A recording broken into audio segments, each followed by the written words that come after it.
So Tyson Fury has had a few words to say yet again about Deontay Wilder.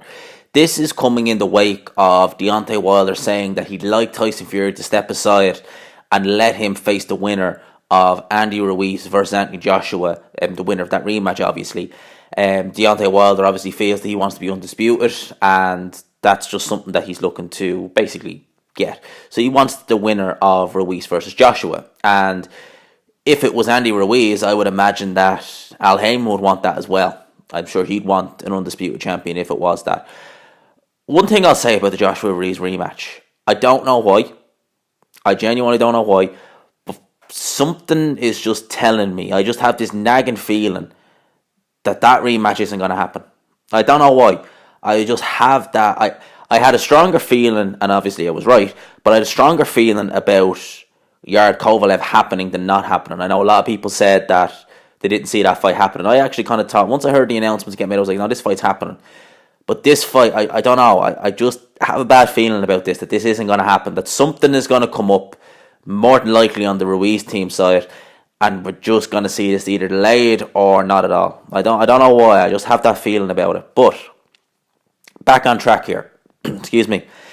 Tyson Fury has obviously heard what Deontay Wilder had to say about, wanting to step aside, and Tyson Fury, in typical Tyson Fury fashion, gave an interview to CBS Sports and has had his say on what Deontay Wilder had to say. So, I'm going to quote Tyson Fury here. He says, Deontay Bronze Bollocks Wilder is a dosser, and he knows it. Right? I see all this stuff about how he wants me to step aside. Step aside to what?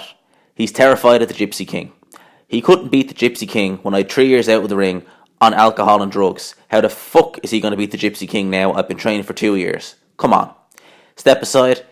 Depends how much they want to pay me, because I ain't stepping aside.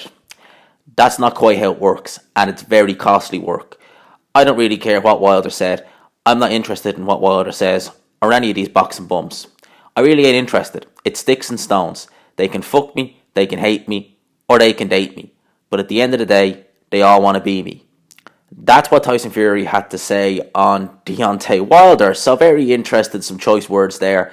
And he called Wilder a dosser. We're pretty used to that by now.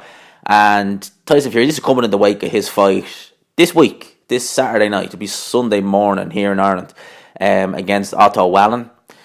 Yeah, I think I said in a few previous videos that I seen some of Otto Wallin and I wasn't massively impressed with what I saw, so I don't expect Fury to have a massively tough time with this guy.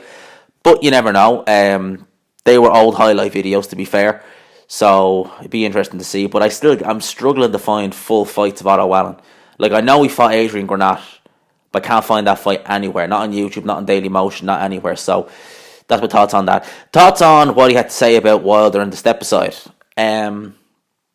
Step aside is a weird one because this isn't a mandatory, as far as I know. Dylan White is, as far as I know, he is still the mandatory challenger for the WBC title. So theoretically, would Tyson Fury even be entitled to step aside money? Because he's saying it's going to cost them. But as far as I know, this fight's not mandated. I could be wrong. Now, if someone wants to comment, leave it down below, let me know. I could be wrong. But as far as I know, that if this fight happens, it's a voluntary. And you don't have to give step-aside money in a voluntary. Now, I know after the first fight happened, the WBC did actually order Wilder to face Fury.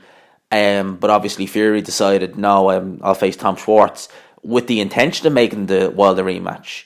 Now, I don't know, did Tyson forego whatever status he had, after he turned down the rematch clause or what? Because I'm just wondering why he's on about, money and pricing and all this. Because, as I said, as far as I was aware, this seemed a voluntary defence to me. So, I don't know, I could be wrong. If someone wants to let me know down below, they feel free to. In terms of this fight, if we're going to see Wilder Fury 2, I'd like to see it. And I still think it's a very intriguing fight. I'm a bit more confident picking Fury now, because as you may remember, the videos I done on the first fight, it was probably back then when I was starting out on YouTube, it was probably the most consistent thing I would talk about was Wilder Fury, because I wasn't doing that many videos at the time, and I was always saying throughout the build to that fight that I was picking Wilder to win, and having seen how the fight went, and having seen kind of the fact that Fury is in better shape now, that he's had more time in the ring, I would probably pick Fury this time. But I still think it's a competitive fight. Like, it's not going to be a 12-round schooling that so many people think it is. I think that Wilder, he knows what to expect now, I think. And I think he'll make adjustments. So will Fury. But you just don't know when you're dealing with these guys, because Fury can turn it on and he may not get caught. But at the end of the day, if you have one momentary lapse of concentration against Deontay Wilder, that's it. And I can imagine that's kind of mentally draining as well, because Wilder is so fast and so explosive that genuinely, if you do lapse for a second, it's over. It could be over. It was very nearly over in the 12th round of the first fight. So it's such an intriguing fight, and these two guys, they complement each other in terms of their character.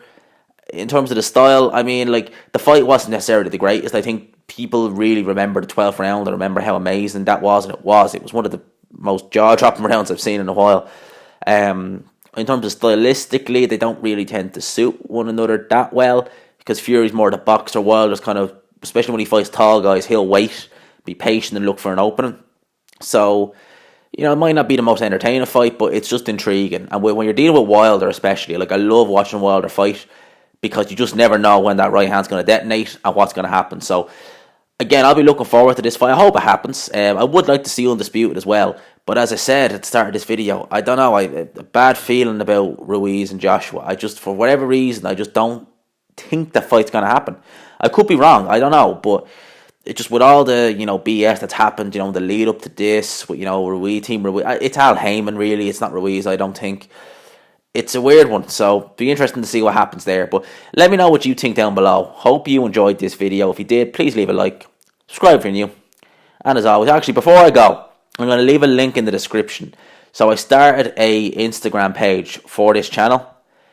I really only post kind of, you know, a little bit of footage here and there, what I'm doing throughout the day. And, you know, I only post like the videos that are up and coming. But if you want to kind of see kind of what I get up to in my kind of day-to-day life, join me on Instagram. The link is down in the description. So, see what it's all about. See what the G-Man does during the day. So, I hope you enjoy it. Leave a like if you did. And as always, I will talk to you after.